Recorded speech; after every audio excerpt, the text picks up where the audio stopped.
तो दोस्त आज हम जानने वाले हैं लोकल एनेस्थेटिक्स ड्रग्स के बारे में कि लोकल एनेस्थेटिक्स ड्रग्स क्या होता है, इसके बारे में जानेंगे, इसका डिफिनेशन जानेंगे और इसके क्लासिफिकेशन के बारे में जानेंगे और इसके क्लासिफिकेशन में कौन कौन से ड्रग्स आते हैं उसके बारे में हम जानने वाले हैं। तो चलिए हम चालू करते हैं। पहले ये देखेंगे लोकल एनेस्थेटिक्स है क्या। तो लोकल एनेस्थेटिक्स ये है जैसे the drugs which produce consciousness in the limit zone, यानी कि zone means area, is called local anaesthetics. यानी कि लोकल एनेस्थेटिक्स ड्रग्स वह होता है जिसको लेने के बाद, लगाने के बाद, खाने के बाद हमारे बॉडी में जाकर एक लिमिट एरिया में अनकॉन्शियसलेस कर देता है, जिसको बोलते हैं शून्य कर देता है, उसी को बोलते हैं लोकल एनेस्थेटिक्स ड्रग्स।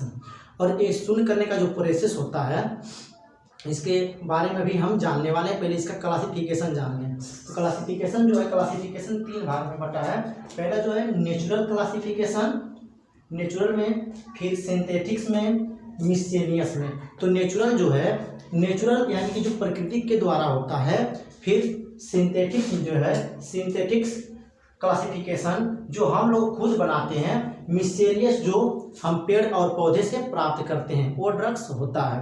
तो पहले देखते हैं नेचुरल। जो नेचुरल हमारा ड्रग्स है इसमें 2 ड्रग्स आता है, पहला कोकेन और दूसरा सिनकोकेन। सिंथेटिक ड्रग्स में 2 प्रकार के होता है, एक अमाइड टाइप्स होता है और एक ईस्टर टाइप होता है। जो ईस्टर टाइप होता है उसमें लिग्नोकेन आते हैं, उसमें जो एमाइड टाइप होता है उसमें लिग्नोकेन आता है और जो ईस्टर टाइप होता है उसमें प्रोकेन आता है। यानी कि एमाइड में लिग्नोकेन, ईस्टर में प्रोकेन, ये 2 प्रकार के इसमें आ जाते हैं। तो ज़्यादा हम लोग जो यूज ड्रग्स का करते हैं शून्य करने के लिए, अनकॉन्शियसनेस करने के लिए, वो लिग्नोकेन होता है, लिडोकेन होता है और प्रोकेन होता है, जो हमारे सिंथेटिक्स में आ जाते हैं। नेक्स्ट है हमारा मिससेलियस, जिसमें लौंग का तेल, क्लोवलाइन ऑयल और फिनॉल का तेल आते हैं।